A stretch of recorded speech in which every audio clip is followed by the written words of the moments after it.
막북 행정록 8월 5일 시내에 시작해서 8월 9일 을묘에 그쳤다. 모두 닷새 동안이다. 연경으로부터 열하에 이르기까지이다. 막북 행정록 서 열하는 황제의 행제소가 있는 곳이다.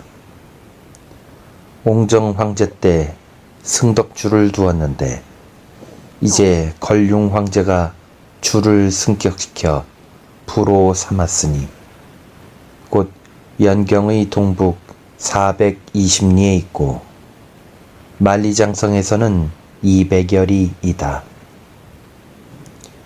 열하지를 상고해보면 한 시대에 요양 백단의 두 현으로 어양군에 속하였고 원위 때에는 밀운, 안락 두 군의 변계가 되었고 당대에는 해족의 땅이 되었으며 요는 흥화군이라고 하여 중경에 소속시켰고 금은 영삭군으로 고쳐서 북경에 소속시켰으며 원에서는 고쳐서 상도로에 속하였다가 명에 이르러서는 타안위의 땅이 되었다.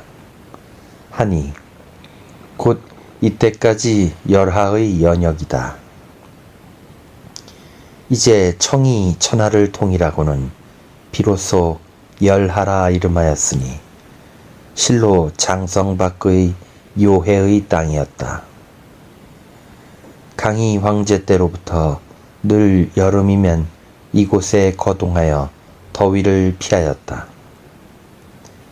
그의 궁전들은 채색이나 아로새김도 없이 하여 피서산장이라 이름하고 여기에서 서적을 읽고 때로는 임천을 거닐며 천하의 일을 다 잊어버리고는 짐짓 평민이 되어보겠다는 뜻이 있는 듯하다. 그 실상은 이곳이 험한 요새이어서 몽고의 목구멍을 막는 동시에 북쪽 변세 깊숙한 곳이었으므로 이름은 비록 피서라 하였으나 실상인즉 천자 스스로 북호를 막음이었다.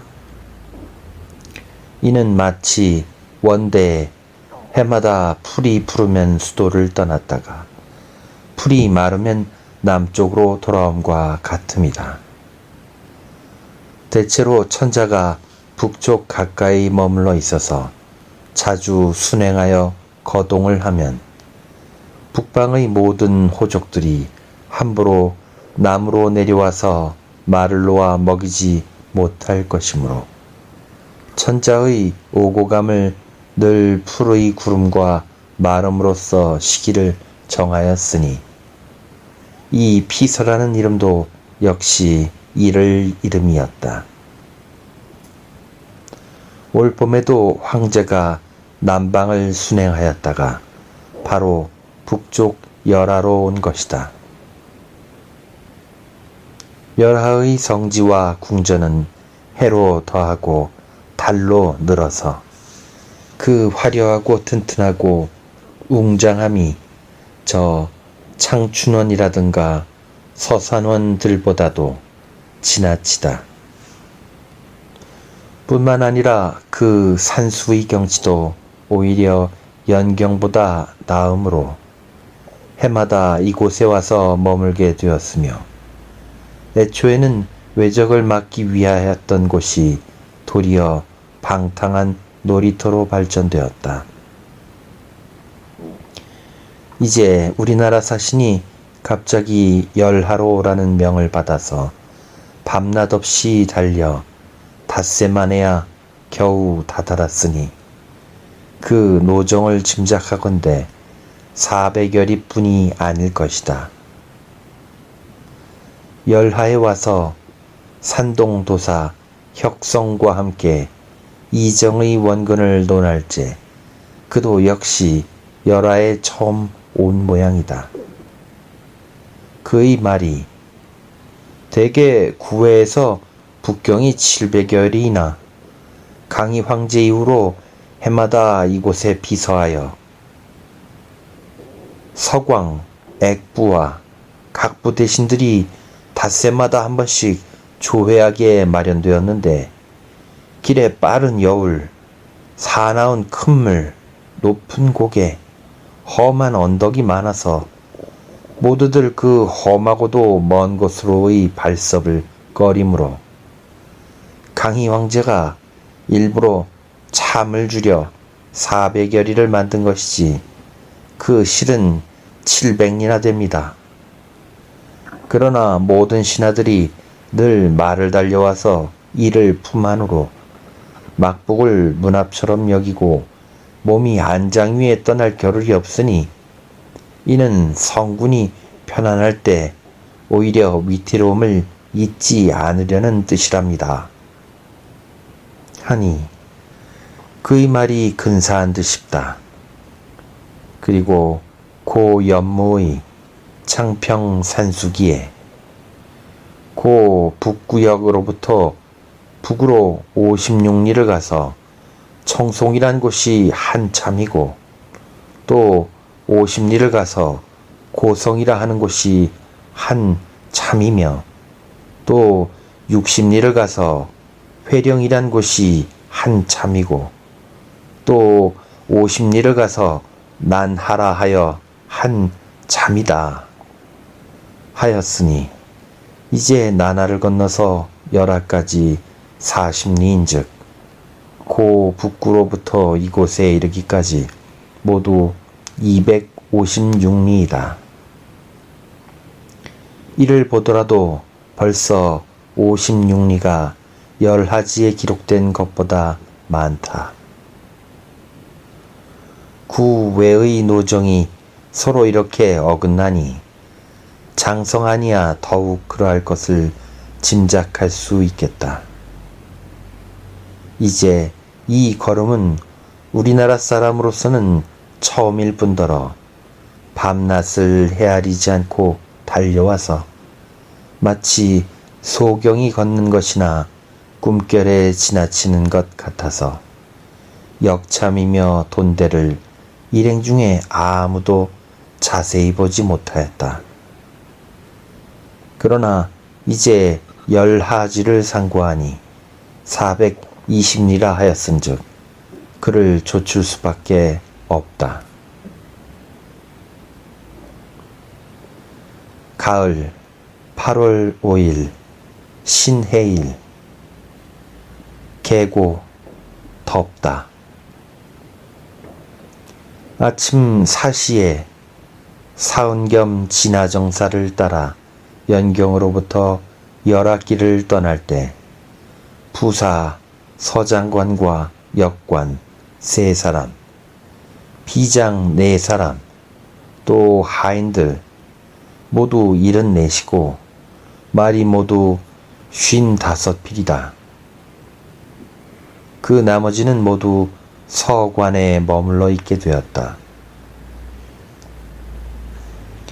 애당초 책문을 들어선 뒤로 길에서 자주 비를 만나고 물이 막히어 통원보에서는 앉아서 오류기를 허비했으므로 정사가 밤낮으로 근심하였다.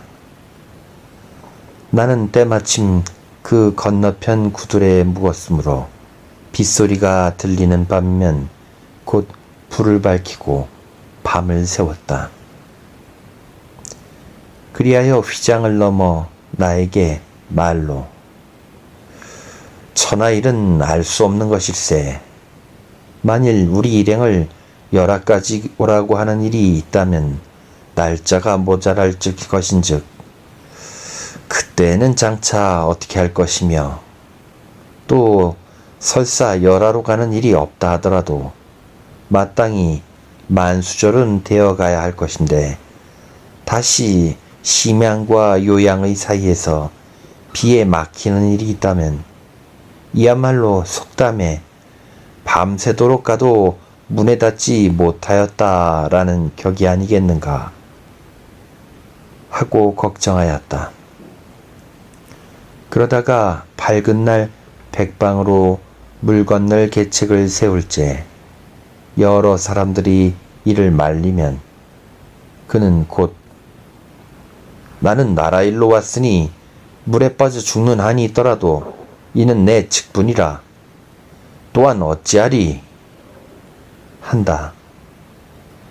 이로부터 아무리 감히 물이 많아서 건너지 못하겠다는 말이 없었다. 때마침 더위가 심하고 또 이곳에는 비 오지 않는 날에도 마른 땅이 갑자기 물바다를 이루는 일이 일수이니 이는 모두 저 천리 밖에서 폭우가 쏟아졌기 때문이다. 물을 건널 때는 모두 몸이 떨리고 앞이 캄캄하여 낯빛을 잃고 하늘을 우러러 가만히 잠깐 동안 목숨을 빌지 않은 자 없었으며 그리하여 저쪽 편에 도달한 뒤에야 비로소 서로 돌보며 축하의 말들을 나누되 마치 죽을 고비를 겪고 난 사람이나 만난 듯이 하였으나 다시 암물이 지나간 물보다도 더하다는 말을 듣고는 더욱 놀라서 서로 돌보며 생각이 막연할 뿐이었다. 그러면 정사는 제군들은 걱정 마소.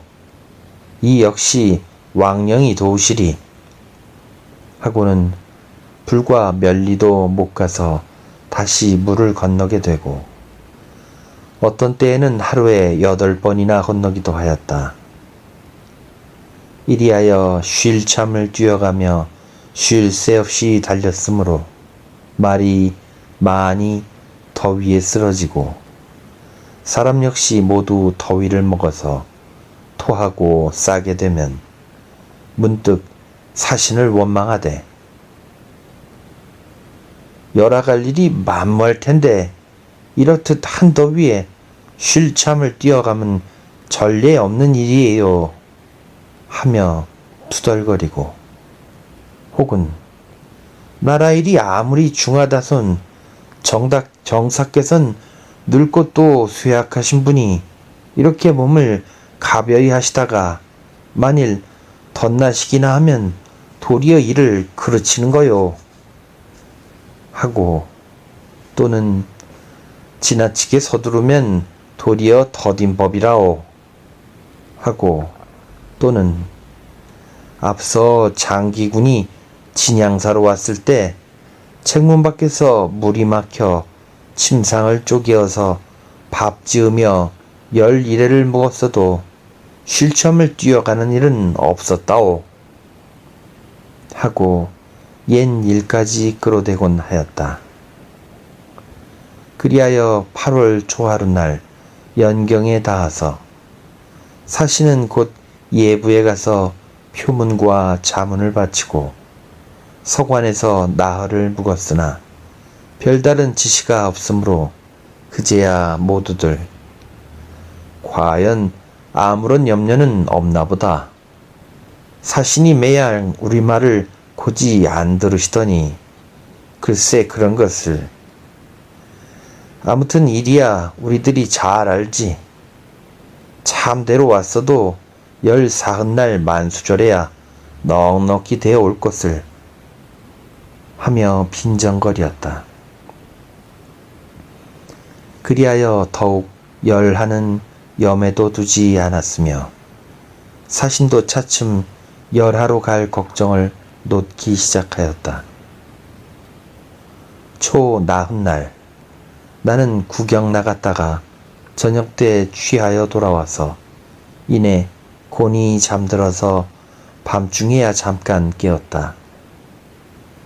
남들은 벌써 깊이 잠들었고 목이 몹시 마르기에 상방에 가서 물을 찾았다. 방 안에는 촛불을 밝혔는데 정사가 내 오는 기척을 듣고는 불러서 아까 잠깐 졸았더니 꿈결에 열악기를 떠났는데 행리가 역력하대 그려 하시기에 나는 길드신 일로 열아가 늘 생각에 떠올랐으므로 이제 비록 편안히 계시어도 오히려 꿈에 오르는가 보지요 하며 대답하고 물을 마시고 돌아와서 이불에 들어 곧 코를 골았다. 꿈결에 벼랑간 여러 사람의 벽돌 밟는 발자국 소리가 마치 담이 허물어지고 집이 쓰러지듯이 요란스레 들리므로 깜짝 놀라서 벌떡 일어나 앉으니 머리가 어지럽고 가슴이 두근거린다. 내 하루 종일 나가 돌아다니다가 밤에 돌아와 누우면 매양 관문이 깊이 잠긴 것을 생각할 때 마음이 울적하여 여러 가지 망념에 사로잡히곤 했다. 이는 곧 옛날 원 순제가 북으로 도망갈 때 그제야 고려의 사신을 본국으로 돌아가게 하니 사신은 관을 나서서야 비로소 명나라의 군대가 온 천하를 점령한 줄 알았고 가정 때에는 엄답이 갑자기 수도를 에워싼 일이 있다고 한다. 어젯밤에 내가 변군 내원과 이 이야기를 하고 웃었다. 이제 저렇듯 요란스러운 발자국 소리가 무슨 영문인지 모르겠으나 큰 변고가 일어난 것은 틀림없는 듯 싶다. 급히 옷을 주워 입을 때 시대가 달려와서 이제 곧 열하로 떠나게 되었답니다. 한다. 그제야 내원과 변군도 놀라 깨었소. 관에 불이 났소?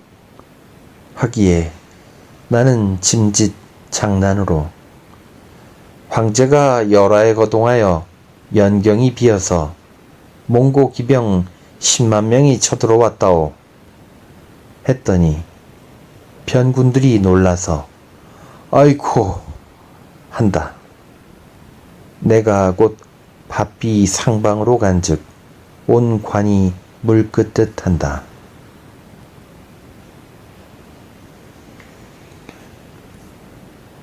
통관 오림포, 박보수, 서종현 등이 달려와서 모두 황급하여 얼굴빛을 잃고서 혹은 제 가슴을 두드리고 혹은 제 뺨을 치며 혹은 제 목을 끊는 신용을 하며 외치고 울면서 이제야 카이카이요 한다.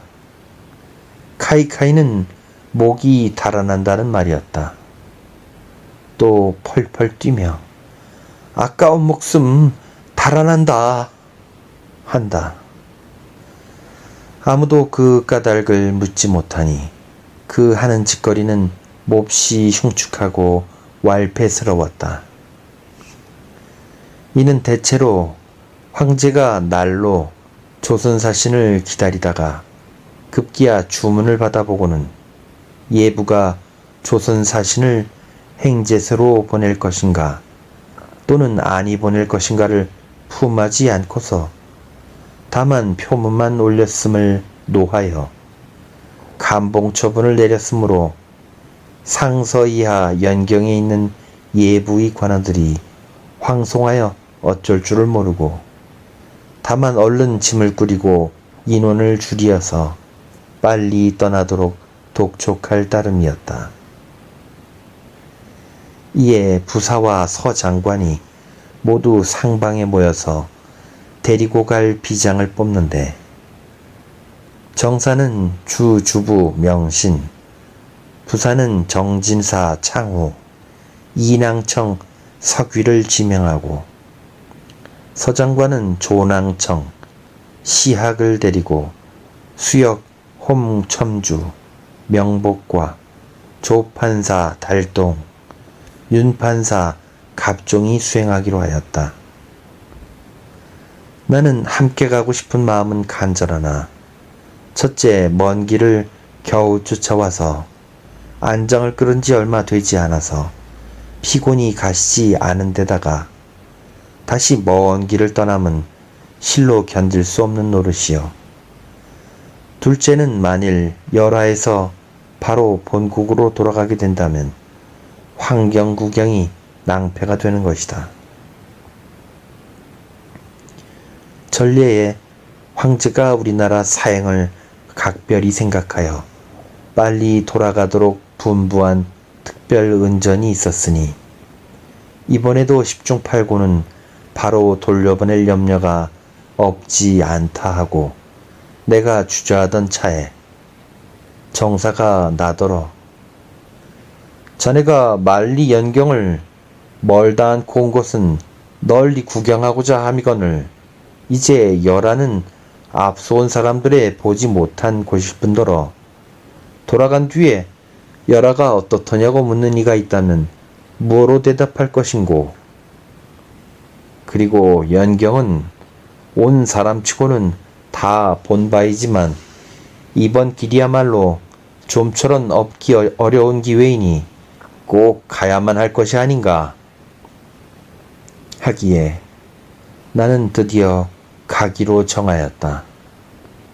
그리하여 정사 이하로 직항과 성명을 적어서 예부로 보내어 영말편에 먼저 황제에게 알리기로 하였으나 나의 성명은 단자 속에 넣지 않았으니 이는 별 상이 있을까 보아서 피혐한 것이었다.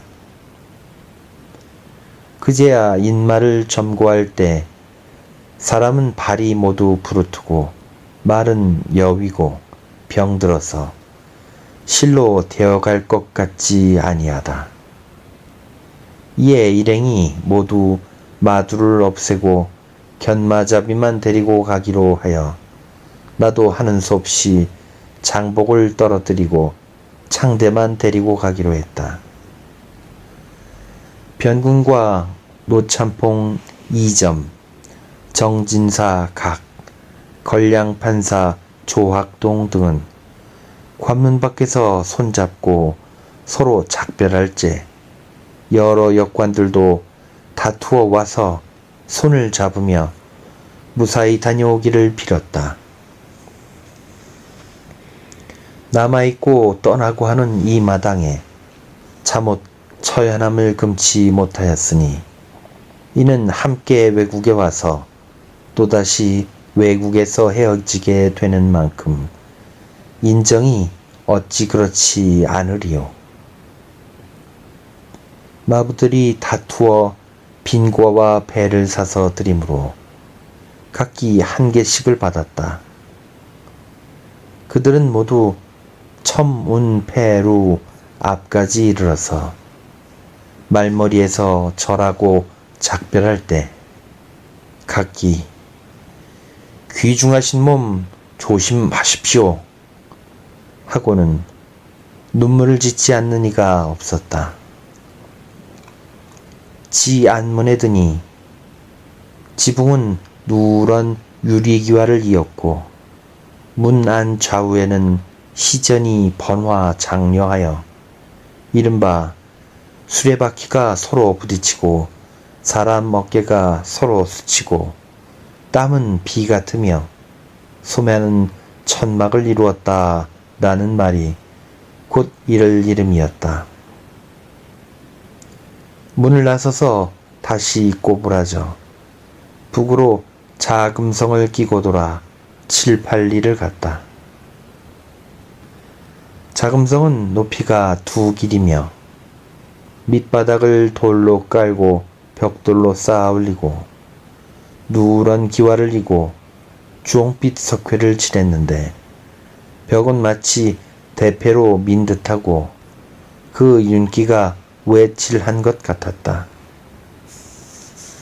길 가운데 대 6발 되는 높은 돈대가 있고 그 위에는 3층 다락이 있는데 그 제도는 정량문루보다도 훌륭하고 돈대 밑에는 붉은 난간을 둘렀으며 문이 있으나 모두 잠기었고 병졸들이 지키고 섰다. 혹자가 말하기를 이것이 곧 종루입니다 한다. 거기에서 30-40리를 가서 동직문을 나서니 내원이 따라와서 슬피 작별하고 가고 장복은 말등자를 붙잡고 흐느껴 울며 차마 헤어지기 어려워한다. 내가 돌아가라 타이른즉 또 창대의 손목을 잡고 서로 슬피 우는데 눈물이 마치 비 내리듯 한다. 이 만리를 짝지어 와서 하나는 가고 하나는 떨어지니 인정이 그렇지 않을 수 없겠다. 나는 이내 말 등에서 생각하기를 인간의 가장 괴로운 일은 이별이요. 이별 중에도 생이별보다 괴로운 것은 없을 것이다. 대개 저 하나는 살고 또 하나는 죽고 하는 그 순간의 이별이야 구태여 괴로움이라 할 것이 못된다. 왜냐하면 예로부터 인자한 아버지와 효성스러운 아들, 믿음 있는 남편과 아름다운 아내, 정의로운 임금과 충성스러운 신하, 피로 맺은 벗과 마음 통하는 친구들이 그의 역책할 때 마지막 교훈을 받들거나 또는 궤석에 기대어 발명을 받을 즈음 서로 손을 잡고 눈물 지며 뒷일을 정령히 부탁함은 이 천하의 부자, 부부, 군신, 붕우가 다 한 가지로 겪는 바이요. 이 세상 사람의 인자와 효도, 믿음과 아름다움, 정의와 충성, 혈성과 지기에 솟아나온 정리는 한결같을 것이다. 이것이 사람마다 한 가지로 겪는 바이요. 사람마다 한결같이 솟는 정이라면 이 일은 곧 천하의 순리일 것이다.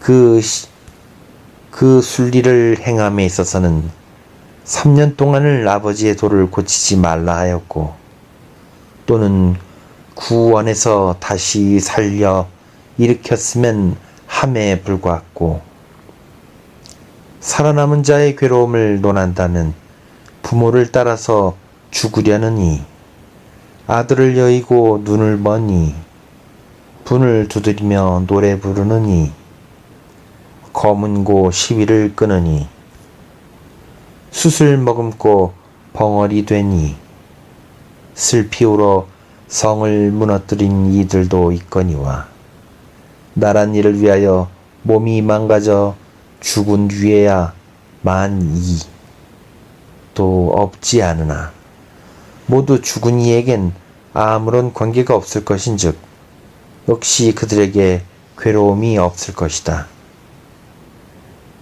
그리고 천고에 임금과 신하의 사이로는 반드시 부견과 양경락, 당태종과 위문정이라 일컬으나 나는 아직 경약을 위하여 눈이 멀고 문정을 위하여 시위를 끊었다는 말을 듣지 못하였노라. 오히려 무덤에 풀이 어울리기 전에 그 채찍을 던지고 그 비를 넘어뜨려 구원에 깊이 간직한 사람에게 부끄러울 바가 있었은즉 이로써 보면 살아남은 자로서 괴로움을 느끼지 못한 이도 없지 않으리라. 또 세상 사람이 흔히들 사생의 즈음에 대하여 너그럽게 위안하는 말로 순리로 지냄이 옳지 한다. 그 순리로 지낸다는 말은 곧 이치를 따르라는 말이다. 만일 그 이치를 따를 줄 안다면 이 세상에는 벌써 괴로움이란 없을 것이다.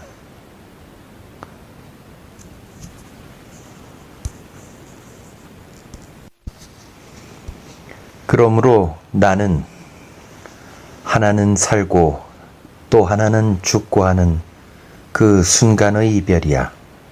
구태여 괴로움이라 할 것이 못 된다. 라고 하는 것이다. 그러므로 이별의 괴로움은 하나는 가고 하나는 떨어지는 때의 괴로움보다 더함이 없을 것이다. 대개 이러한 이별에 있어서는 벌써 그 땅이 그 괴로움을 돋우는 것이니 그 땅이란 정자도 아니며 누각도 아니며 산도 아니며 들판도 아니요. 다만 물을 만나야만 격에 어울리는 것이다. 그 물이란 반드시 큰 것으로 강과 바다거나 또는 작은 것으로 도랑과 개천이어야 됨은 아니고 저 흘러가는 것이라면 모두 물일 수 있을 것이다.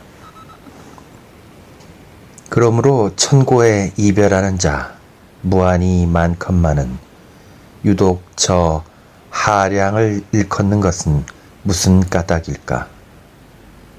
결코 소, 무, 이릉만이 천하의 유정한 사람이 아니건만 특히 그 하량이란 곳이 이별하는 지역으로 알맞았던 것이며 그 이별이 그 지역을 얻었으니 괴로움이 가장 심한 것이다.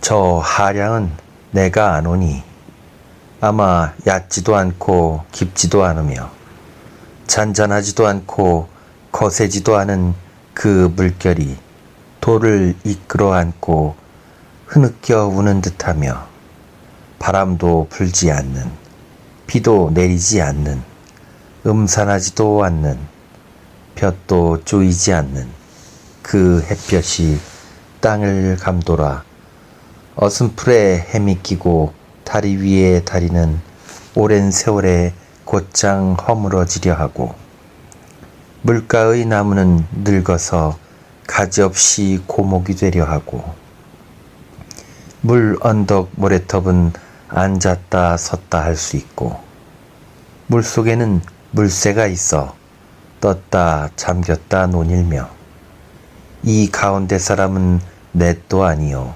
셋도 아님에도 서로 묵묵히 말없는 이 이별이야말로 천하의 가장 큰 괴로움이 아닐 수 없으리라.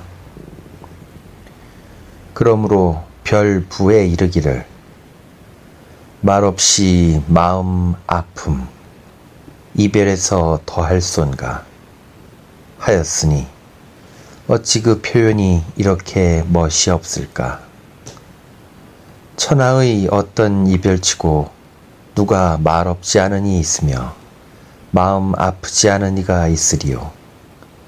이는 다만 한 개의 별자에 대한 전주에 지나지 않을 말이니 그다지 괴로움이 될 것이 없으리라. 특히 이별하는 일 없이 이별하는 마음을 지닌 자는 천고에 오직 시남료 한 사람이 있었을 뿐이었다. 그는 이르기를 그대를 보내러 갔더니가 저 아득한 강둑으로부터 돌아오니 그대의 모습은 이로부터 멀어졌구나 하였으니 이는 참으로 천고의 애끓을 만한 말이다. 왜냐하면 이는 곧 물에 다다라서 이별함이니 그야말로 이별이 땅을 얻은 까닭이다.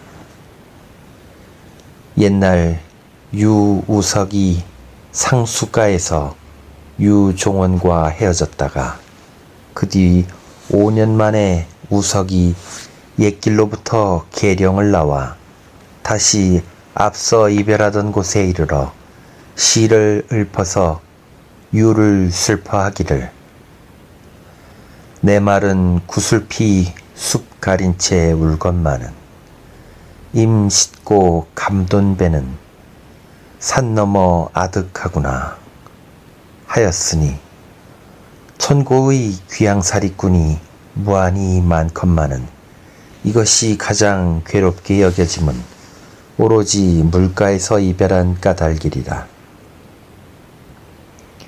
그런데 우리나라는 땅이 좁은 곳이라 살아서 멀리 이별하는 일이 없으므로 그리 심한 괴로움을 겪은 일은 없으나 다만 백길로 중국에 들어갈 때가 가장 괴로운 전경이었던 것이다.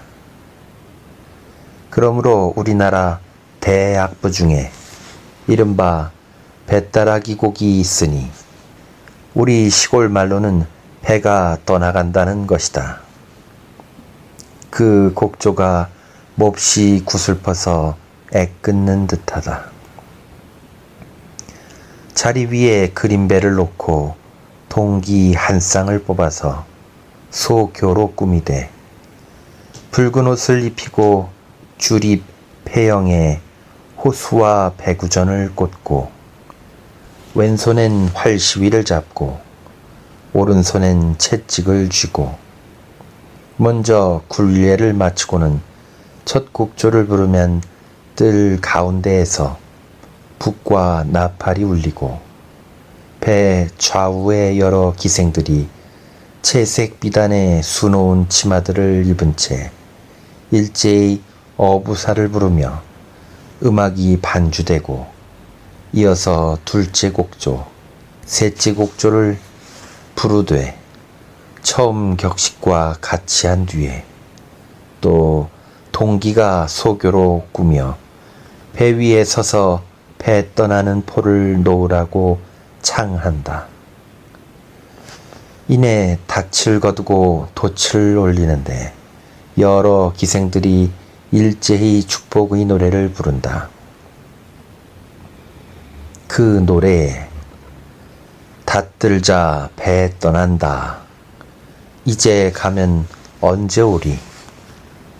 만경창파에 가는 듯 돌아오소 하였으니 이는 우리나라에서는 제일 눈물 지을 때이다. 이제 장복은 어버이와 아들의 친함도 아니요 임금과 신하의 의도 아니요 남편과 아내의 정도 아니요 동창과 친구의 사귐도 아니거늘 그 살아서 헤어지는 괴로움이 이러한즉 이는 그 이별하는 땅이 오로지 강이나 바다 또는 저 하수의 다리에서만이 아니함은 아니었으리라. 실로 이국이나 타향치고서 이별에 알맞은 땅이 아닌 것이 없는 까닭이리라. 아 슬프에다. 앞서 소현세자께서 심양에 계시올 때 당시 신료들이 머물고 떠날 즈음이나 사신의 오가는 무렵이면 그 심에 어떠하였으리. 임금이 욕되매 신하된 자 마땅히 죽어야 한다는 것도 이 경지면 오히려 헐후한 말일지니 그 어떻게 머물고 어떻게 가며 어떻게 참고 보내며 어떻게 참고 놓았겠는가. 이것은 우리나라에서는 제일 통곡할 때였던 것이다. 아 슬프도다. 내 비록 이나 벼룩 같은 미천한 신민 이것만은 100년이 지난 오늘에 시험조로 한번 생각해 볼 때에도 오히려 정신이 싸늘하고 뼈가 저리어 부스러질 것 같거늘 하물며 그 당시 자리에 일어서서 절하고 하즉할 즈음이리요. 하물며 그 당시 걸림이 많고 혐의 또한 깊어서 눈물을 참고 소리를 머금으며 얼굴엔 슬픈 표정을 드러내지 못할 때일이요. 하물며 그 당시 떨어져서 머무른 여러 신하가 아득히 떠나가는 이들의 행색을 바라볼 때 저 요동의 넓은 들판은 가히 없고 심양의 우거진 나무들은 아득한데 사람은 판낫처럼 작아지고 말은 지푸라기처럼 가늘어서 시력이 닿는 곳에 땅의 끝, 물의 마지막이 하늘에 닿도록 아련하게 지경이 없으니 해가 저물어 관문을 닫을 때 그 간장이 어떠하리. 이런 이별일진데 어찌 반드시 물가만이 이에 알맞은 땅이 되리요. 정자도 좋고 누각도 좋고 산도 좋고 들판도 좋을지니 어찌 반드시 저 흐느껴 오는 물결과 어슴풀에 햄이 낀 햇볕만이 우리의 괴로운 심정을 자아낼 것이며 또 하필이면 저 무너지려는 다리, 오똑한 망가진 고목만이 우리 이별의 마당이 될 것인가. 이 경지에 이르러서는 비록 저 그림 기둥의 현란스러운 문지방과 푸른 봄철의 밝은 날씨라도 모두들 우리를 위한 애끓는 이별의 땅이 될 수 있겠고 또는 우리를 위한 가슴치고 통곡할 때가 될 수 있을 것이다. 이럴 때를 만나서는 제가 비록 돌부처라도 머리를 돌릴 것이요 쇠로 된 간장일지라도 다 녹고 말 것이니 이는 또 우리나라에서 정사함에 제일 알맞은 때일 것이리라 하고는 이렇게 생각하는 동안에 나도 모르게 20여리를 갔다. 성문 밖은 꽤 쓸쓸한 편이어서 산천이 눈에 드는 것이 없다. 해는 이미 저물었는데 길을 잘못 들어서 수레바퀴를 쫓아간다는 것이 서쪽으로 너무 치우쳐서 벌써 수십리나 돌림길을 걸었다. 양편에 옥수수가 하늘에 닿을 듯 아득하여 길은 함 속에 든 것 같은데 웅덩이에 고인 물에 무릎이 빠진다. 물이 가끔 스며 흐르도록 구덩이를 파 놓았는데 물이 그 위를 덮어서 보이지 않으므로 마음을 가다듬고 조심하여 길을 따라 소경처럼 용을 쓰고 앞으로 나아간즉 밤이 벌써 깊었다.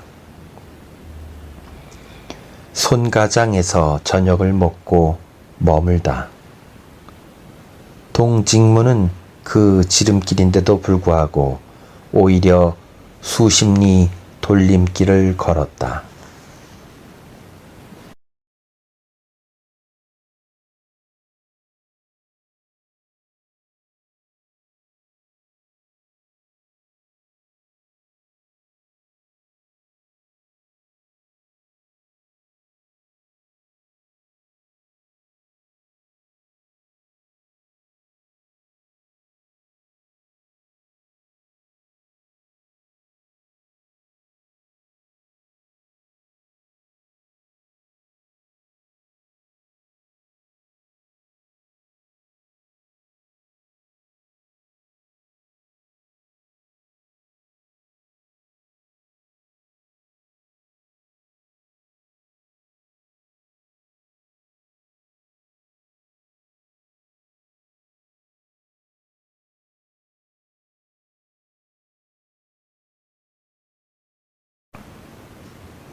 (6일) 임자일. 아침에 갯다가 차츰 덥더니 낮에는 크게 비바람치며 천둥과 번개를 치다가 저녁 나절에 개었다. 새벽에 길을 떠나다. 역정 표목에 순의 현계라 쓰였고 또 수십리를 가니 표목에 회유현계라 쓰였는데 그 현성은 길에서 10여리 혹은 7, 8리 떨어져 있다 한다. 수의 개황 연간에 말갈이 고구려와 싸워서 지자 그 부장 돌지게가 팔부를 거느리고 부여성으로부터 그 부락을 통틀어 귀순하였으므로 새로이 순주를 두어서 이에 수용하였더니 당 태종 때 오류성을 주치로 하고 돌리극한을 우위 대장군으로 삼아서 그 무리를 거느리고 순주를 도독하게 하였으며 개원 때에는 탄 한 주를 두었고 천보 이후로는 귀화현으로 고쳤으며 후당 장종 때 주덕위가 유수광을 쳐서 순주를 점령하였다 하니 생각하건대 순의 회유 두 고을의 땅이 곧 옛날의 순주인 듯 싶다. 우란산이 그 서북 300리에 뻗쳐 있는데 옛 늙은이의 전해오는 말에 옛날에는 금소가 그 골짜기에서 나오고 선인이 이를 타고 논이렀다 하며 돌이 마치 구유처럼 생긴 것이 있어서 이름을 음우지라 하고 이 매를 또한 영적산이라 부른다 한다. 그 산 동쪽에서는 조하가 백하와 합하며 동북에 호로산이 있고 또 서북엔 도산의 5봉우리가 깎아지른 듯이 마치 손가락을 세운 것 같다. 다시 수십리를 가서 백하를 건너는데 백하의 근원은 세문 밖에서 흘러나와 석당령에서 장성 뚫고 황화의 진천, 창평의 유화 등 세문 밖의 모든 물과 합하여 밀룬성 밑으로 지나간다. 원의 승상 탈탈이 일찍이 수리에 능한 자를 뽑아서 둑을 내고 논을 풀어 해마다 곡식 100여만 섬을 거두었더니 뒤에 명의 태감 조길상이 몰수한 땅으로 국영농장을 삼자 세민들이 이로 말미암아 업을 잃고 백하의 수리도 마침내 폐지되었다. 금의 알리불이 순주에 들어와서 곽약사를 백하에서 깨뜨렸다 하니 곧 이곳이다. 물살이 세고 빛이 탁하니 이는 대체 세회의 물은 모두 누런 빛이다. 다만 작은 배 2척밖에 없는데 모래톱을 다투어 건너려는 자의 수레가 수백 대여 인마가 수없이 서 있다. 올 때 길에서 본즉 막대를 가로질러서 누런 궤 수십 개를 나르고 있는데 혹은 뾰족하고 혹은 넓적하고 혹은 길쭉하고 혹은 높다란 것들이다.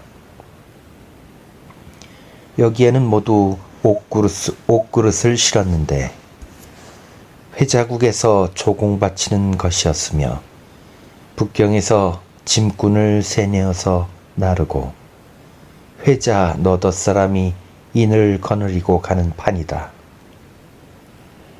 그 생김새는 벼슬아치인 듯하며 그중 한 사람은 회자국의 태자라 하는데 그 몰골이 웅건하고 사나워 보인다. 누런 괴짝을 뱃속에 메어다 놓고 방금 삿대를 저어서 언덕에서 떠나려 할 순간에 주방과 구인들이 펄쩍 배에 뛰어올라 말을 포개어 놓은 괴짝 위에 세웠다. 배는 이미 길을 떠났고 언덕에 있는 회자는 놀라서 소리치고 발을 구르나 주방과 구인들은 조금도 두려움이 없이 먼저 건너려고만 한다. 내가 수역에게 말하니 수역이 크게 놀라서 빨리 내려! 호령하고 회자들 역시 어지러이 짓거려대면서 배를 돌리게 하여 그 괴짝을 모두 메어 내렸으나 한마디도 우리나라 사람과 다투는 일이 없었다. 중류에 이르렀을 때 갑자기 한 조각 검은 구름이 생겨 거센 바람을 품고 남에서부터 굴러오더니 삽시간에 모래를 날리고 티끌을 자아 올려 연기와 안개처럼 하늘을 덮어서 지척을 분변하지 못할 지경이다. 배를 내려서 하늘을 쳐다본 즉 거무락 푸르락하고 여러 겹 구름이 주름 닿듯 하였는데 도끼를 품은 듯 노염을 피는 듯 번갯불이 그 사이에 얽혀서 올놀이 번쩍이는 금실이 천송이 만떨기를 이루었으며 병력과 천둥이 휘감고 겹겹이 쌓여서 마치 검은 용이라도 뛰어나올 듯 싶다. 밀운성을 바라보니 겨우 면리밖에 남지 않았으므로 채찍을 날려서 빨리 말을 몰았으나 바람과 우레가 더욱 급하여지고 빗발이 비껴치는 것이 마치 사나운 주먹으로 후려 갈기는 듯하여 형세가 지탱할 수 없으므로 재빨리 길가 낡은 사당에 뛰어들었다. 그 동편 월랑에 두 사람이 책상을 사이에 놓고 교의에 걸터 앉아서 바삐 문서를 다루고 있으니 이는 미룬 영리가 오가는 영말들을 적는 것이었다. 하나는 한자로 쓰고 또 하나는 만주글자로 번역하는데 그 중에서 내 눈에 얼핏 조선이란 글자가 보이기에 들여다보니 곧 황제의 명령을 받들어 북경에 있는 병부로부터 조선 사신들에게 건장한 말을 주어서 험난함이 없게 하며 또는 그들 행리의 필수품을 공급하라 하는 내용이다. 이윽고 사신이 비를 피하여 뒤이어서 들어왔으므로 내 수역을 끌어서 그 종이를 보임에 수역이 사신에게로 가져갔다. 이에 그 사람들에게 물었더니 그들은 저희들은 모르는 일입니다. 저희들은 다만 오가는 문서를 장부와 견주어 맞춰볼 따름입니다. 하고 대답한다. 그 문서에 이른바 건장한 말이란 찾아볼 곳도 없거니와 설령 그 말을 준다 한들 모두 몹시 날새고 건장해서 불과 1시간에 70리를 달리니 이는 그들의 이른바 비체법이다.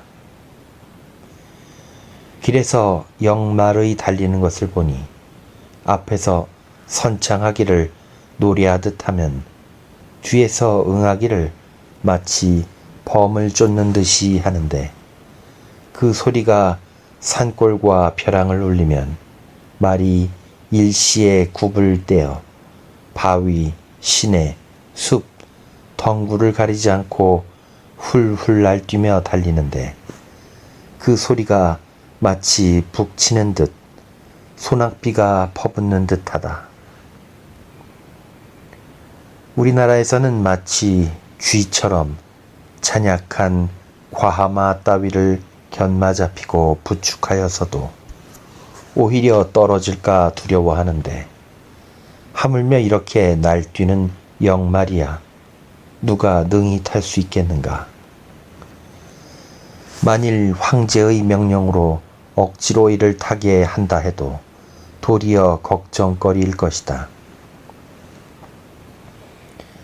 대개 황제가 근신을 보내어서 우리 사신을 영접 두고하게 한 것이 방금 이곳을 지나쳤는데 길이 서로 어긋난 모양이다.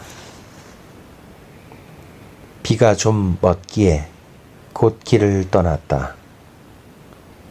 미릉성 밖을 감돌아서 7, 8리를 갔다. 벼랑간 건장한 호인 몇이 모두 건장한 나귀를 타고 오다가 손을 내저으며 가지 마시오. 앞으로 오리쯤에 시냇물이 크게 불어서 우리도 모두 되돌아오는 길이오. 하고 또 채찍을 이마에까지 들어 보이며 이마만큼 높으니 당신네들 두 날개가 돋쳤나요? 한다. 이에 서로 돌아보며 낯빛을 잃고 모두 길 가운데서 말을 내려 섰으나 위에서는 비가 내리고 아래로는 땅이 질어서 잠시 쉴 곳도 없다. 그제야 통관과 우리 역관들을 시켜서 물을 가보게 하였다. 그들이 돌아와서 물 높이가 2어발이나 되어 어찌할 수 없습니다. 한다. 버두나무 그늘이 촘촘하고 바람결이 몹시 서늘한데 하인들의 호돛이 모두 젖어서 덜덜 떨지 않는 자가 없다. 비가 잠깐 개자 길 왼편 버두나무 밖에 새로 지은 조그마한 행전이 보이므로 곧 말을 달려 그리로 들어가서 물이 빠지기를 기다리기로 하였다. 대개 연경으로부터 길가에 30리마다 반드시 행궁이 하나씩 있어서 창름과 부고까지도 다 갖추어 있다. 그러나 이 성 밖에 이미 행궁이 있었는데도 불구하고 10리도 못 되는 이곳에 또 이 집을 둔 것은 무슨 까닭인가? 그 제도의 거대하고 사치함과 현란한 품이 여느 대목 따위의 손으로 이룩된 것이 아닌 듯 싶으나 다만 내 몸이 춥고 배가 주려서 두루 구경할 경황이 없었다. 때마침 해는 홍라산에 지는데 온산 봉우리 겹겹이 쌓인 푸른 빛이 한 덩이 붉은 빛으로 물들고 악에, 서곡, 조왕의 여러 산이 금빛 구름과 수은 안개 사이에 삥 둘러섰다. 삼국지에 조조가 백단을 거쳐 오환을 유성에서 쳐부셨으므로 지금까지 그 산 이름을 조왕이라 하였다 하는 것이 곧 이를 이름이었고, 유향의 별록에는 연에 서곡이란 땅이 있으나 추워서 오곡이 나지 않더니 추연이 유를 불어서 온기가 생기었다 하였고, 5월 춘추에는 북쪽으로 한 곡을 지나쳤다 하였으니 곧 이곳을 이름이다. 내 어렸을 때 과채시를 짓다가 서곡의 치유를 써서 고시를 삼았더니 이제 눈으로 바로 그 산을 바라보게 되었다. 역관이 제독과 통관과 더불어 의논하되 이제 이미 앞으로 물을 건널 수 없고 물러나도 밥 지을 곳이 없는데 해가 또한 저무니 어찌하면 좋을까 하니 오림포가 여기는 미룬성에서 겨우 오리밖에 안 되는 곳이니 사세가 부득불 도로 성으로 들어가서 물 빠지기를 기다리는 수밖에 없습니다. 한다. 오림포는 나이가 70이 넘어서 그중 춥고 주림을 못 견디는 모양이다. 대개 세북길을 제독 이하의 여러 사람이 전에 가본 일이 없으므로 길도 모르고 해는 저물어 사람의 그림자도 드물어지자 그 아득히 갈 바를 모름이 우리와 다름이 없다.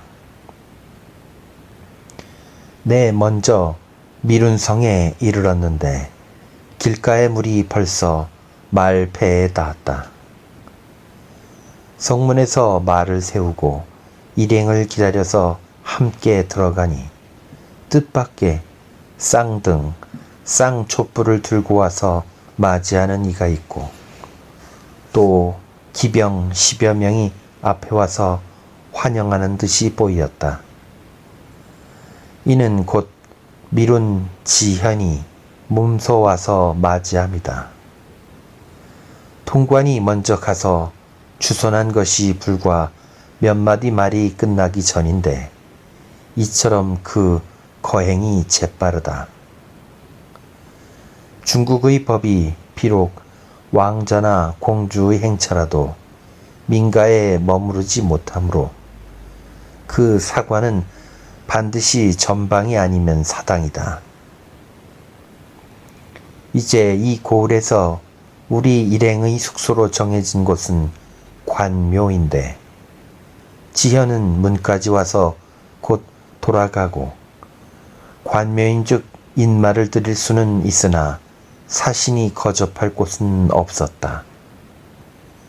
이때 밤이 이미 깊어서 집집마다 문을 닫아 걸었으므로 오림포가 100번 1000번 두드리고 부르고 한 끝에 겨우 나와서 응대하는 이가 있으니 이는 곧 소씨의 집이었다. 이 고을 아전으로서 집이 훌륭하기가 행궁이나 다름없다. 그 주인은 이미 죽고 다만 18살 나는 아들이 있는데 눈매가 청수하여 속세의 풍상을 겪지 않은 사람 같다. 정사가 불러서 청심한 한 개를 주니 그는 무수히 절하나 몹시 놀라서 두려워하는 기색이다. 이에 마침 잠이 들었을 때 문을 두드리는 이가 있어 나가보니 사람 짓거리는 소리와 말 우는 소리가 요란한데 모두 생전 처음 듣는 소리여 급기야 문을 열자 벌떼처럼 뜰에 가득 찬 사람들이 이 어디 사람들인가. 이른바 조선 사람이라고는 이곳에 온 일이 없으므로 북로에서는 처음 보니 그들은 아마 안남 사람인지 일본, 유구, 섬나 사람인지 분간하지 못하였을 것이다. 뿐만 아니라 그 쓴 모자는 둥근 태가 몹시 넓어서 머리 위에 검은 우산을 받은 것 같으니 이는 처음 보는 것이라. 이 무슨 갓일까? 이상하다 했을 것이며 그 입은 도포는 소매가 몹시 넓어서 너풀거리는 품이 마치 춤추는 듯하니 이 또한 처음 보는 것이라. 이 무슨 옷이랴? 이상한 지고 했을 것이요. 그 말소리도 혹은 남남하고 혹은 니니 또는 각각 하니 이 역시 처음 듣는 소리라. 이 무슨 소리랴? 야릇한 지고 했을 것이다. 처음 본다면 비록 주공의 의관이라도 오히려 놀라울 것이거늘 하물며 우리나라 제도가 몹시 크고 고색이 창연할까 보냐. 그리고 사신 이하의 복장이 모두 달라서 역관들의 복장, 비장들의 복장, 굴레들의 복장이 각기 따로따로 되어 있고 역졸, 마두배는 맨발 벗고 가슴을 풀어 헤치고는 얼굴은 햇볕에 걸리고 옷은 해져서 엉덩이를 가리지 못하였으며 왁자하게 짓거리며 대령하는 소리는 너무도 길게 빼니 이 모두 처음이라. 이 무슨 예법이랴? 이상하고 야릇한지고 했을 것이다. 그리고 그는 반드시 한나라 사람이 함께 온 것을 모르고 아마 남만, 북적, 동이, 서룡들이 함께 제 집에 들어온 줄로 알았을 것이니 어찌 놀랍고 떨리지 아니하리요. 이는 비록 백주에라도 넋을 잃게 할 것이니 하물며 아닌 밤중이리요. 비록 깨어 앉았어도 놀라울 것이거늘 하물며 잠결에서리요. 또 더군다나 18살 약관의 어린 사내이겠는가. 비록 세상 일을 싫도록 겪은 80살 노인일지라도 필시 놀라서 와들와들 떨며 졸도하지 않을 수 없을 것이다.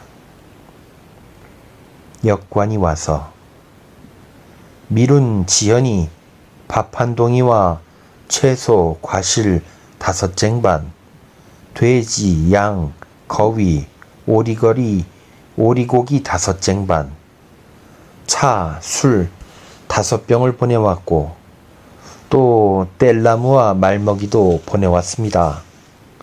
한다.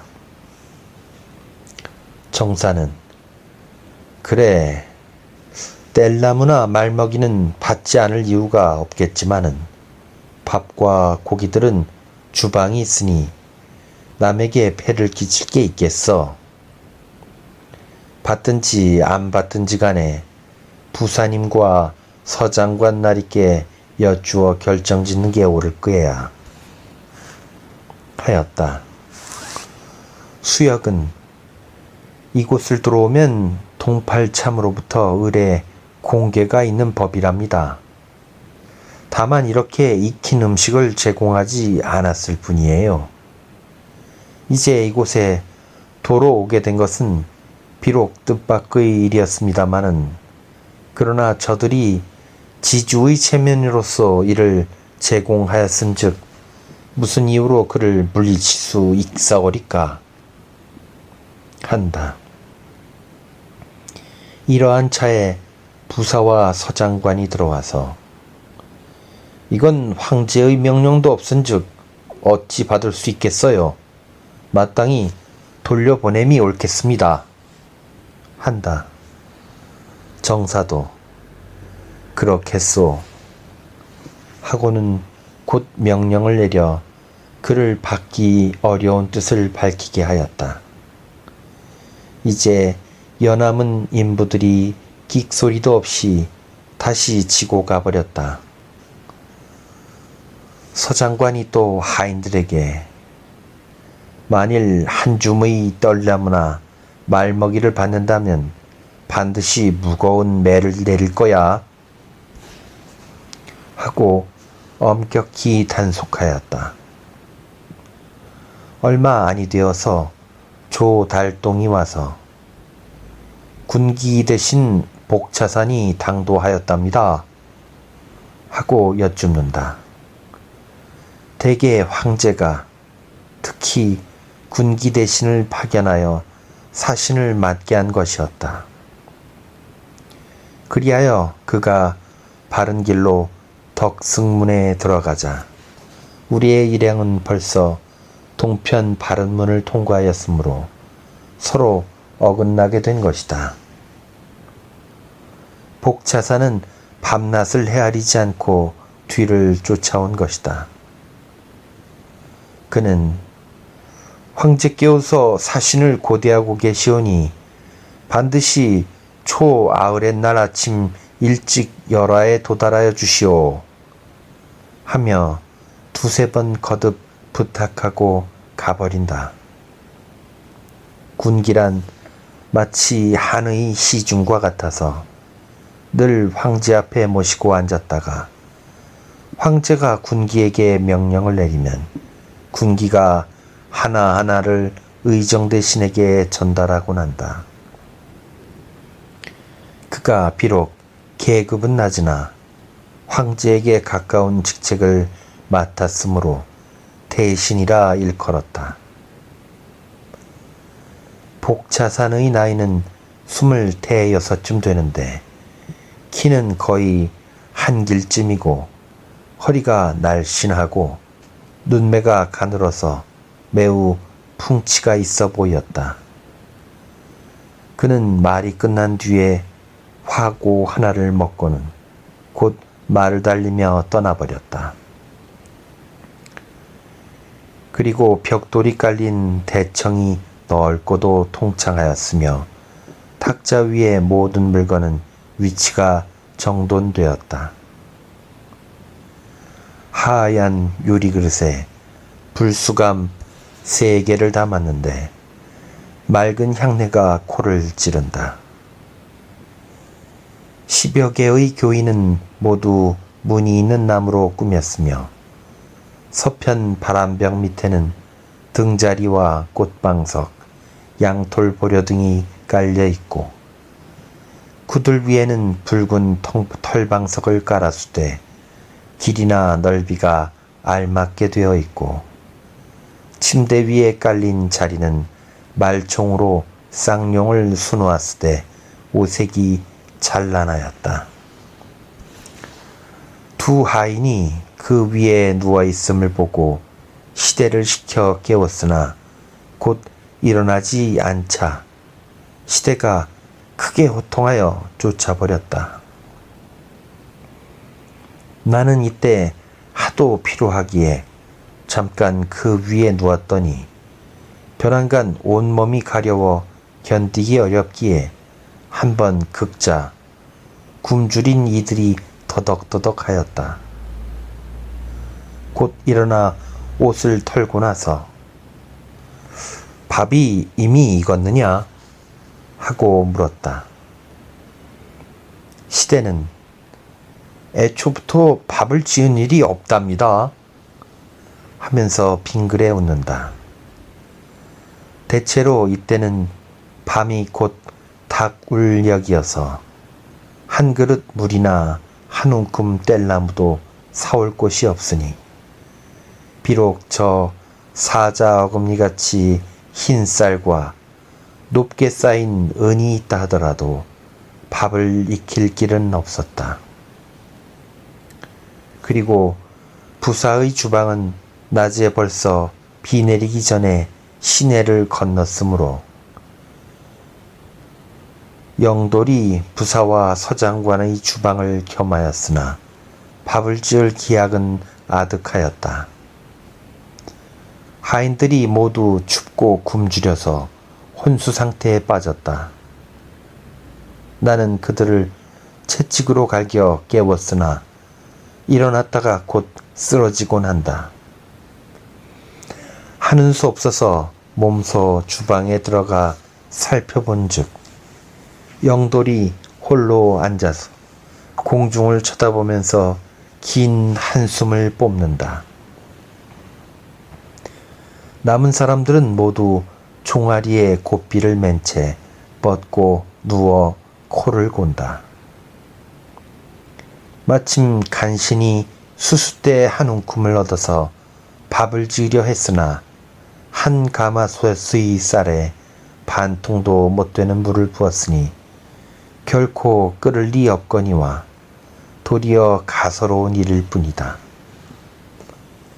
이윽고 밥을 받아본즉 물이 쌀에 스며들지 못하였으니 그 생과 숙이야 말할 나위도 없었다.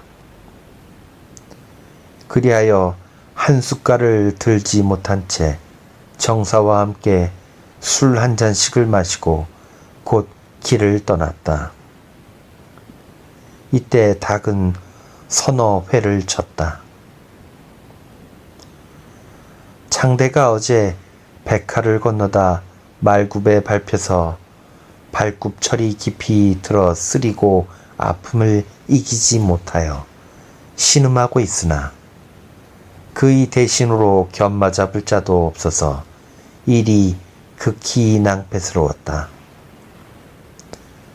그렇다 해서 촌보를 옮기지 못하는 그를 중도에다 떨어뜨리는 것은 있을 수 없는 일이었으므로 비록 잔인하기 짝이 없으나 하는 수 없이 기어서라도 뒤를 따라오게 하고 스스로 고삐를 잡고 성을 나섰다. 사나운 물결이 길을 휩쓸고 간 나머지 어지러운 돌이 이빨처럼 날카로웠다. 손에는 등불 하나를 가졌으나 거센 새벽바람에 꺼져버렸다. 그리하여 다만 동북쪽에서 흘러내리는 한 줄기 별빛만을 바라보며 전진하였다. 앞 시냇가에 이른즉 물은 이미 물러갔으나 아직 말 배꼽에 닿았다.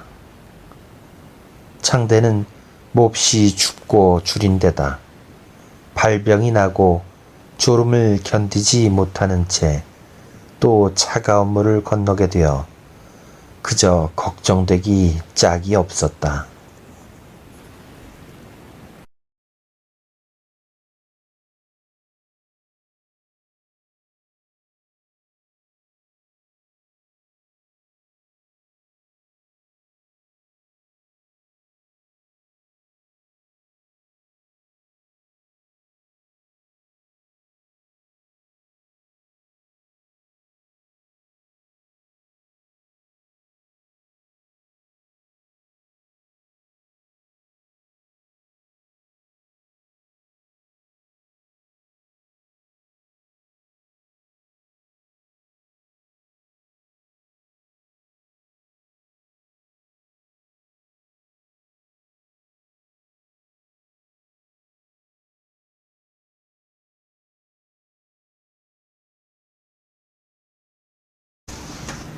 (7일) 개축일. 아침에 비가 조금 뿌리다가 곧 개었다. 목가곡에서 아침 식사를 끝내고 남천문을 나섰다. 성은 큰 제 마루턱에 있고 그 후미진 곳에 문을 내었는데 이름은 신성이다. 옛날 오호 때 석호가 단요를 추격하자 단요가 모용황과 함께 도로 반격하여 석호의 장수 마추를 쳐서 죽인 것이 곧 이곳이었다. 이로부터 잇따라 높은 고개를 넘게 되어 오르막은 많으나 내리막이 적어지는 것을 보아 지세가 점차 높아짐을 알겠고 물결은 더욱 사나웠다.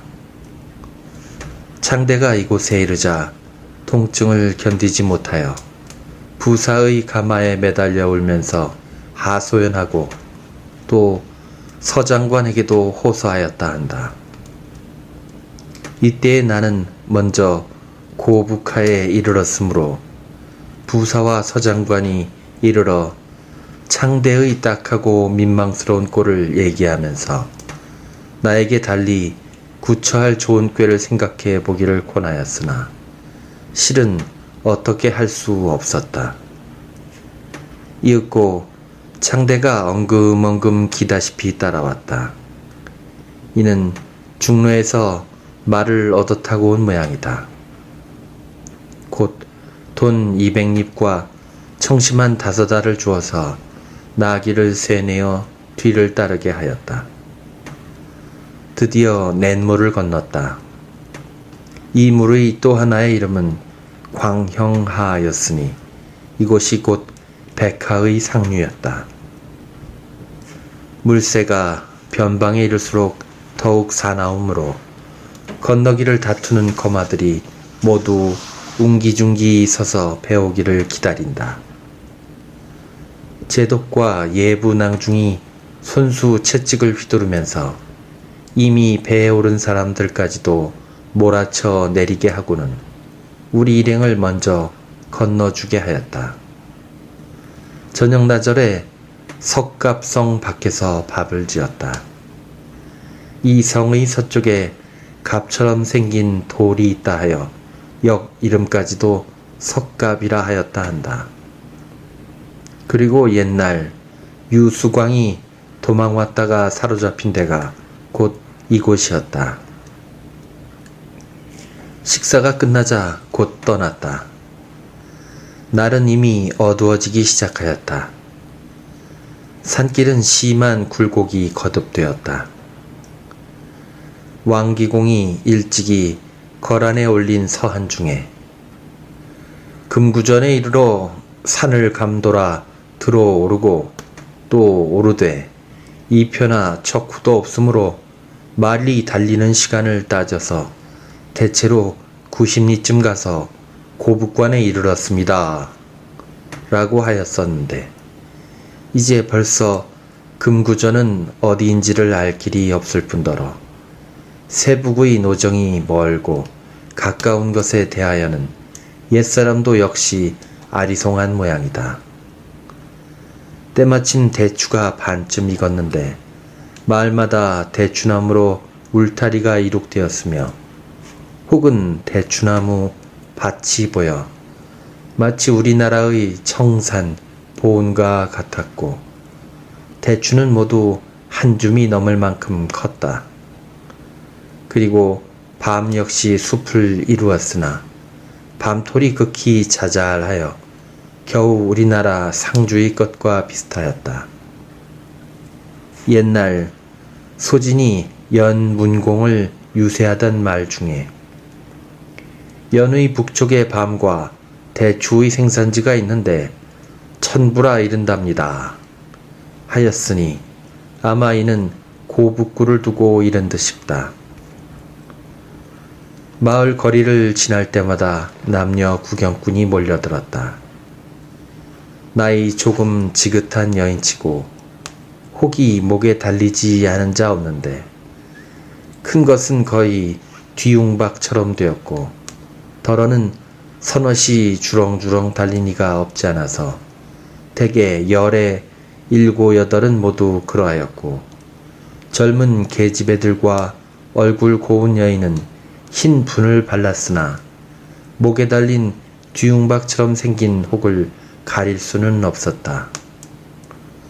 그리고 남자 중에도 늙은이는 가끔 커다란 혹이 달렸다.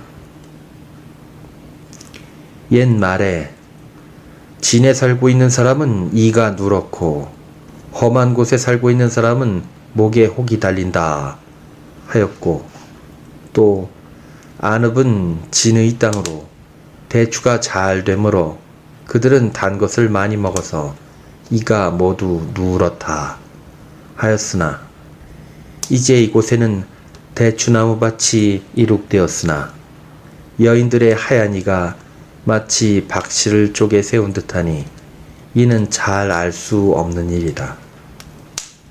그리고 의방에 이르기를 산협의 물은 흔히들 급히 내리 흐르므로 오래도록 마시면 혹이 많이 생긴다 하였으니 이제 이곳 사람들의 혹이 많음은 험한 곳에 살고 있는 까닭이겠지만은 유독 여인에게 많이 볼 수 있으면 어인일인지 알 길이 없겠다.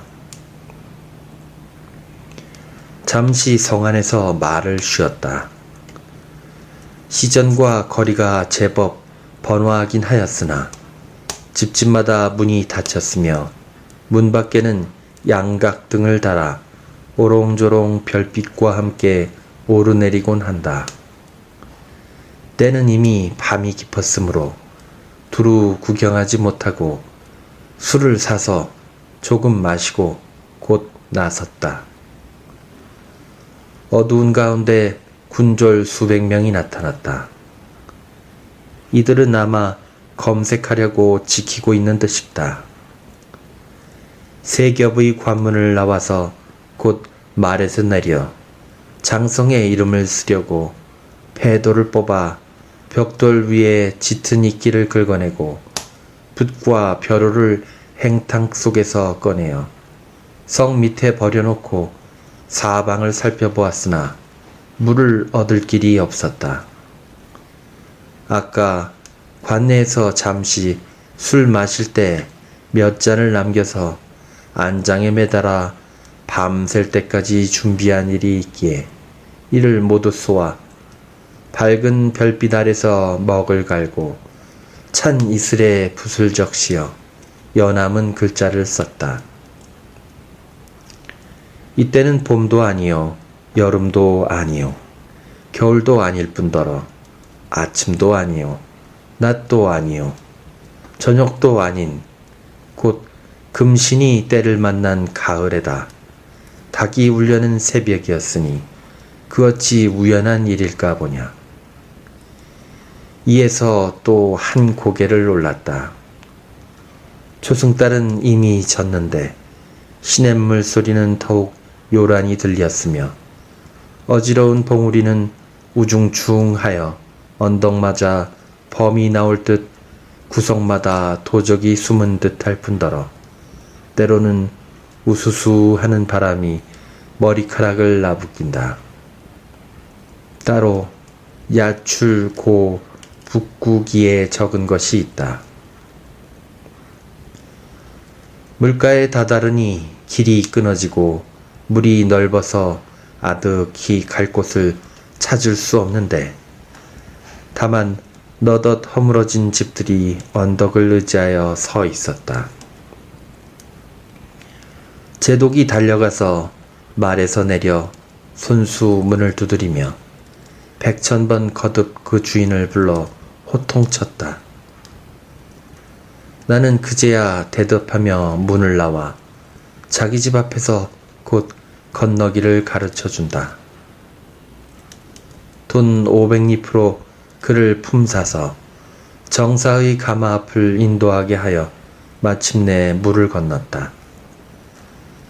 대개 한 강물을 9번이나 건너는데 물속에는 돌에 이끼가 끼어서 몹시 미끄러우며 물이 말 배에 넘실거려 다리를 옹성거리고 발을 모아 한 손으로 고삐를 잡고 또 한 손으로는 안장을 꽉 잡고 끌어주는 이도 부축해주는 이도 없건만은 그래도 떨어지지 않는다.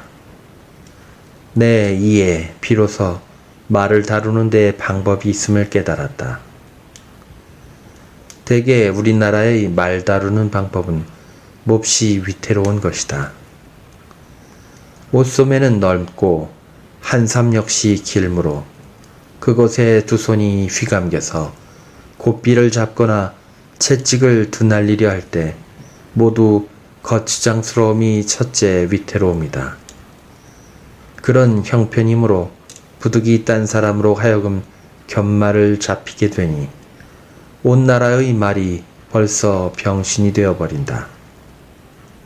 이에 고삐를 잡은 자가 항상 말의 한쪽 눈을 가려서 말이 제멋대로 달릴 수 없음이 둘째 위태로움이다.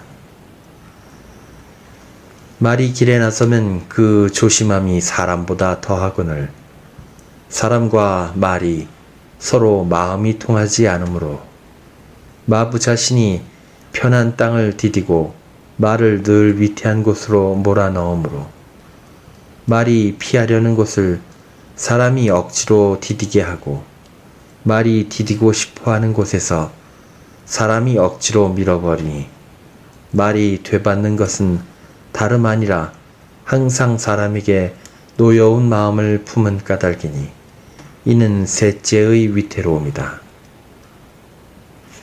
말이 한눈은 이미 사람에게 가려졌고 남은 또 한 눈으로 사람의 눈치를 살피노라고 온전히 길만 보고 걷기 어려우므로 잘 넘어지기 일수이니 이는 말의 허물이 아닌데도 채찍을 함부로 내리치니 이는 넷째 위태로움이다. 우리나라 안장과 배때끈의 제도는 워낙 둔하고 무거운데 더군다나 끈과 띠가 너무 많이 얽혔다. 말이 이미 등에 한 사람을 싣고 입에 또 한 사람이 걸려 있으니 이는 말 한 필이 두 필의 힘을 쓰는 것이라 힘에 겨워서 쓰러지게 되니 이는 다섯째 위태로움이다.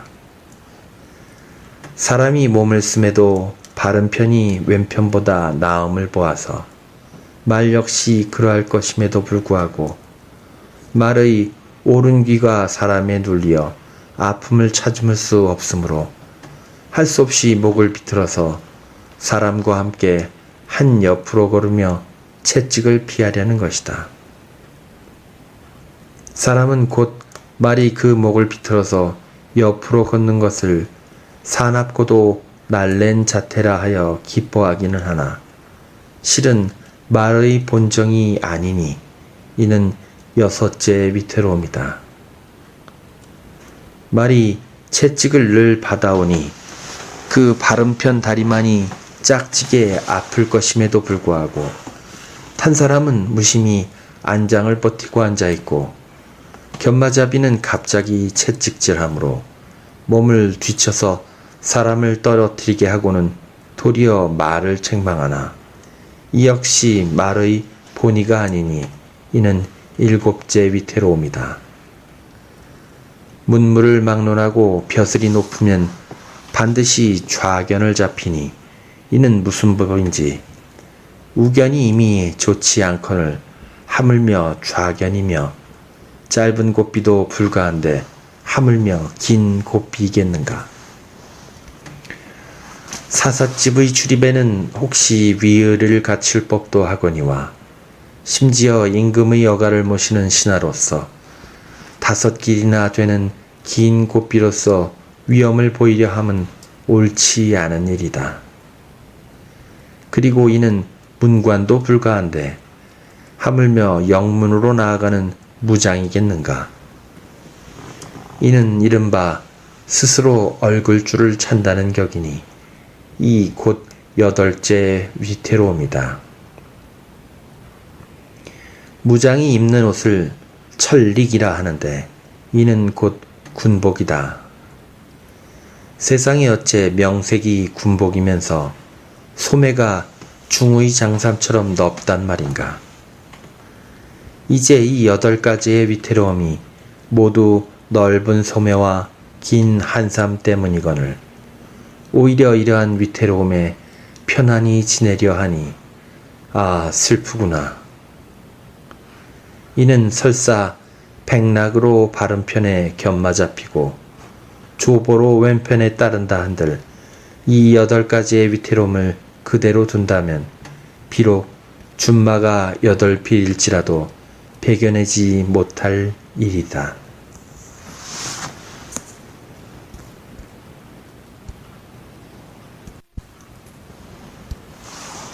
옛날 이 일이 상주에 진칠 때 멀리 숲 사이에서 연기가 오름을 바라보고는 군관 한 사람을 시켜 가보게 하였더니 그 군관이 좌우로 쌍견을 잡히고 거들먹거리고 가다가 뜻밖의 다리 밑에서 외병들이 내달아 말의 배를 칼로 베고 군관의 목을 베어가 버렸다.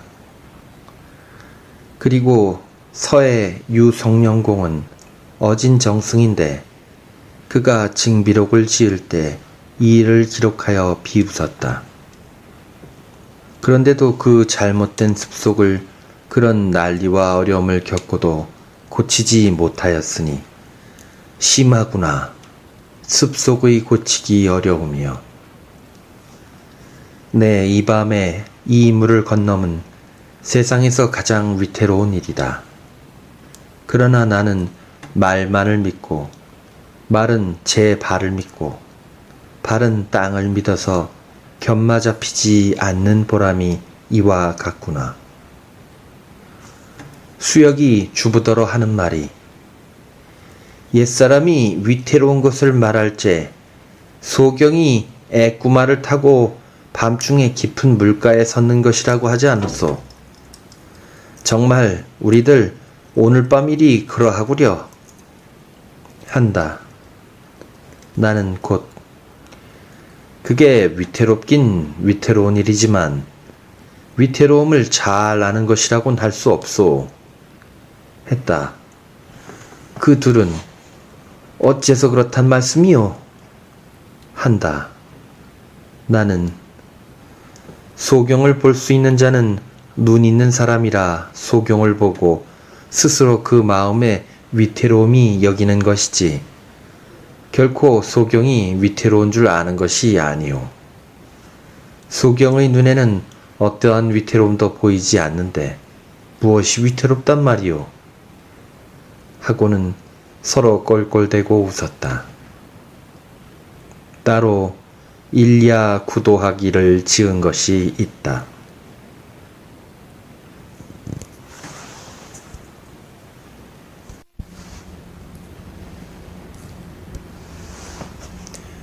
(8일) 갑인일 개었다. 새벽에 반간방에서 밥을 지어 먹고 삼간방에서 잠깐 쉬었다. 가끔 산기슭에 화려한 사당과 절들이 보이는데 혹은 99층의 백탑이 있다. 그 탑과 사당을 지은 자리를 살펴보아도 아무런 아름다운 경계가 없는 혹은 산등성이 또는 물이 흘러떨어지는 곳에 거만의 돈을 허비하였음은 대체 무슨 뜻인지 이런 것들이 이루 헤아릴 수 없을 만큼 많았으며 그 제작의 웅장함과 조각의 공교로움과 단청의 찬란함이 모두 똑같은 수법이어서 하나만 보면 다른 것은 모두 미루어 짐작할 수 있으니 일일이 기록할 것조차 없겠다. 차츰 열화에 가까워지니 사방에서 조공이 모여들어서 수레, 말, 낙타 등이 밤낮으로 끊이지 않고 우렁대고 쿵쿵거려서 울리는 바퀴 소리가 마치 비바람 치는 듯하다. 창대가 벼랑간 말 앞에 나타나 절한다. 몹시 반가웠다. 제 혼자 뒤떨어질 때 고개 위에서 통곡하자 부사와 서장관이 이를 보고 측은히 여겨 말을 멈추고 주방에게 혹시 짐이 가벼운 수레가 있어 저를 태울 수 있겠느냐 하고 물었으나 하인들이 없소이다 하고 대답하므로 민망하게 여기고 지나갔을 뿐이더니 또 제독의 이름에 더욱 서럽게 울부짖으니 제독이 말에서 내려 위로하고 그곳에 머물러 있다가 지나가는 수레를 세내어 타고 오게 하였다. 어제는 입맛이 없어 먹지 못하니 제독이 친히 먹기를 권하고 오늘은 제독이 자기가 그 수레를 타고 자기가 탔던 나귀를 창대에게 주었으므로 이에 따라올 수 있었다. 그 나귀가 매우 날쌔어 다만 귓가에 바람소리가 일뿐이었다 하기에 나는 그 나귀는 어디다 두었느냐 하고 물었더니 제독이 저더러 이르기를 내 먼저 타고 가서 공자를 따르되 만일 길에서 내리고 싶거든 지나가는 수레 뒤에 나귀를 메어 두라. 그러면 내가 뒤에 가면서 찾을 테니 염려 말라 하더이다. 그리하여 삽시간에 50리를 달려 고개 위에서 수레 수십 바퀴가 지나가기에 나귀에서 내려 맨 나중 수레 뒤에 메어 두었습니다. 차부가 묻기에 멀리 고개 남쪽에서 지나온 길을 가리켜 보였더니 차부가 웃으면서 고개를 끄덕이더이다 한다. 제독의 마음씨가 매우 아름다우니 고마운 일이다. 그의 벼슬은 회동사역관, 예부정찬 산항중, 홍려시소경, 이요 그 직품은 정사품, 중헌대부였으며 그 나이는 이미 60에 가까웠다. 그러나 외국의 한 마부를 위하여 이토록 극진한 마음씨를 보임은 비록 우리 일행을 보호함이 직함이라 하겠지만 그 처신의 간략함과 직물의 충실함이 가히 대국의 풍도를 엿볼 수 있겠다. 창대의 발병이 조금 나아서 견말을 잡고 갈 수 있게 되었음은 또한 다행한 일이 아닐 수 없다. 삼도량에서 잠깐 쉬고 함나하를 건너 황혼이 될 무렵에 큰 제 하나를 넘었다. 조공가는 수많은 수레가 길을 재촉하면서 달린다. 나는 서장관과 고삐를 나란히 하며 가는데 산골짝 속에서 갑자기 호랑이의 울음소리가 두세 마디 들려온다. 그 많은 수레가 모두 길을 멈추고서 함께 고함을 치니 소리가 천지를 진동할 듯 싶다. 아, 굉장하구나. 따로 만방진공기를 썼다. 이곳에 이르기까지 온 나흘 밤낮을 눈을 붙이지 못하여 하인들이 가다가 발길을 멈추면 모두 서서 조는 것이다. 나 역시 졸음을 이길 수 없어 눈시울이 구름장처럼 무겁고 하품이 조수 밀리듯 한다. 혹시 눈을 뻔히 뜨고 물건을 보나 벌써 이상한 꿈에 잠기고 혹은 남더러 말에서 떨어질라 일깨워주면서도 내 자신은 안장에서 기울어지고는 한다. 포근포근 잠이 엉기고 아롱아롱 꿈이 질 때는 지극한 낙이 그 사이에 스며 있는 듯도 하였다. 그리하여 때로는 온몸이 날아갈 듯하고 두뇌가 맑아져서 그 견줄 것 없는 묘한 경지야말로 취리의 건곤이요 몽중의 사나였다. 또 때는 가을 매미소리가 가느다란 시로리를 뽑고 태공에 흩어진 꽃봉오리가 어지러이 떨어지며 그 아늑한 마음은 도교의 내관 묵상과 같고 놀라서 깰 때는 선가의 도노와 다름없었다. 81난이 삽시간에 거치고 400사병이 잠깐에 지나간다. 이런 때 비록 추녀가 몇 자가 넘는 화려한 고대광실에 석자를 괸 큰 상을 받고 예쁜 계집 수백 명이 모시고 있는 즐거움이나 차지도 않고 덥지도 아니한 구들목에 높지도 낮지도 않은 베개를 베고 두껍지도 얇지도 않은 이불을 덮고 깊지도 얕지도 않은 술잔을 받으면서 장주도 호적도 아닌 꿈나라로 노니는 그 재미와는 결코 바꾸지 않으리라. 길가에 돌을 가리키며 내 장차 우리 연암 산중에 돌아가면 일천하고도 하루를 더 자서 옛 희이 선생보다 하루를 이길 것이고 코 고는 소리가 우레 같아 천하의 영웅으로 하여금 젓가락을 놓치고 미인으로 하여금 놀라게 할 것이다. 그렇지 못한다면 이 돌과 같으리라 하다가 한번 꾸벅하면서 깨니 이 또한 꿈이었다. 그리고 창대도 가면서 이야기하기에 나 역시 대꾸하다가 가만히 살펴보니 헛소리를 자주 한다.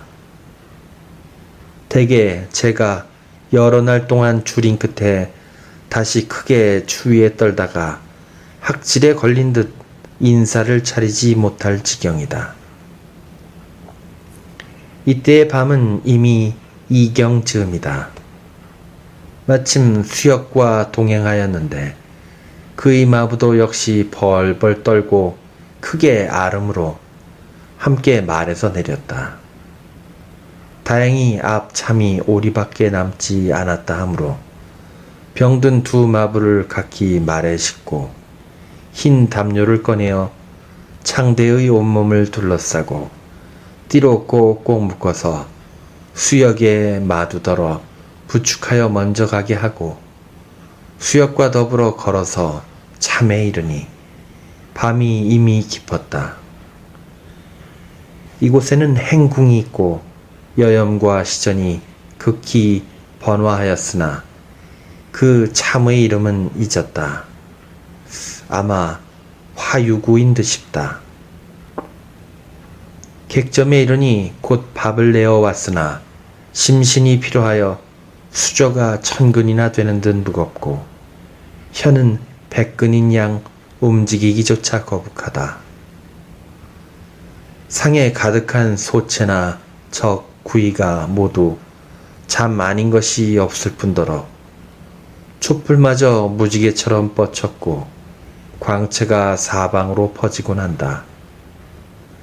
이에 청심한 한계로서 소주와 바꾸어 마시니 술맛이 또한 좋아서 마시자 곧 훈훈히 취하여 퇴연히 베개를 이끌어 잠들었다.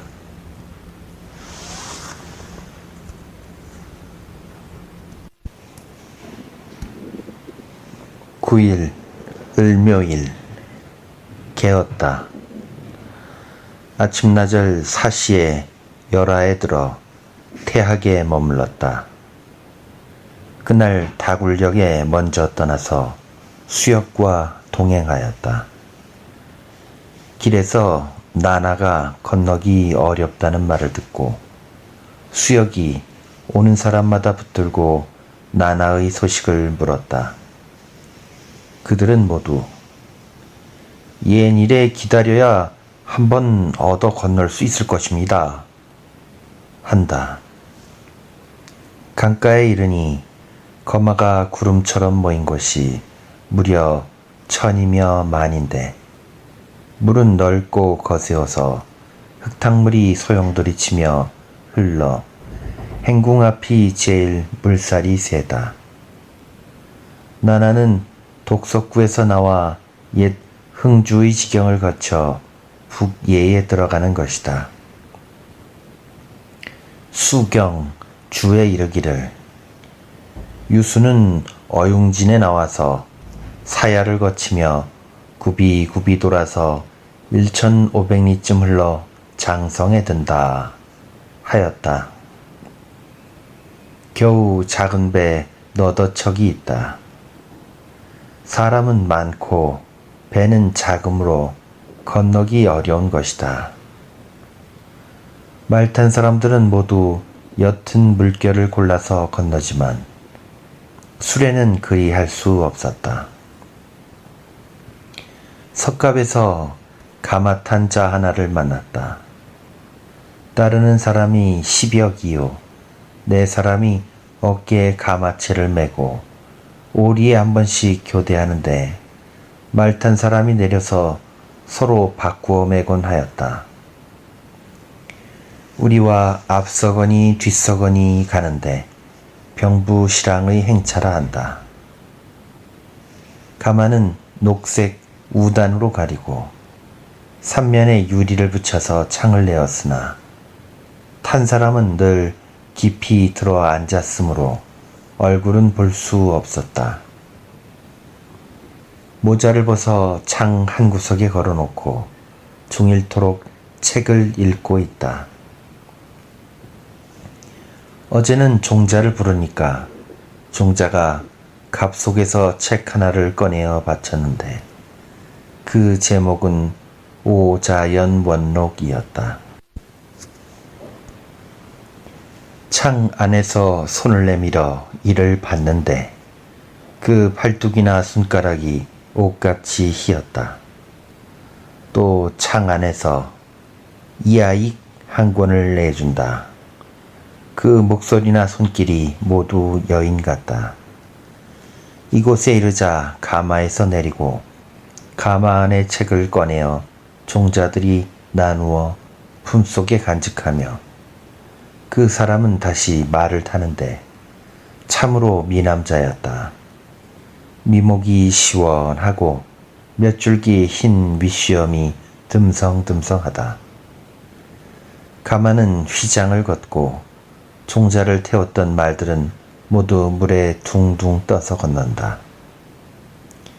모자에 푸른 새 깃을 꽂은 사람이 언덕 위에 서서 채찍을 들어 지휘하며 먼저 우리 일행을 건너게 하는데 비록 짐짝에다 진공이니 상용이니 하는 글자를 쓴 길을 꽂은 것이라도 먼저 건너지 못하게 하였다.